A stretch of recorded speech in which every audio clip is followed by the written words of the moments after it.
All right, let's go to get you caught up on your certified most accurate forecast now with Chief Meteorologist Jamie Arnold. Yeah, I'm taking a live look over the beach. While it's nice to come out here, about 500 miles off the coast, something moving happened just a few hours ago. Yeah, doing a little bit of shaking out there over the Atlantic Ocean earlier today. Did have an earthquake registered about 500 miles east of us out there over the Atlantic. Thankfully, not too unusual, and I think most thankfully, no tsunami threat. Right, I know everyone was asking you on social media. That was every single comment. Do we have to worry about a tsunami? No, that is certainly the good news.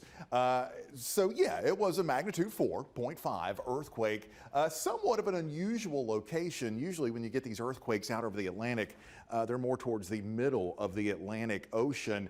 This earthquake, though, was too deep. It was about 6 miles below the surface of the ocean, below the ground. So it was way on down there. So it was weak and it was deep. So again, no tsunami threat, but certainly was a little bit interesting. And a little reminder that, yeah, things are always moving and happening.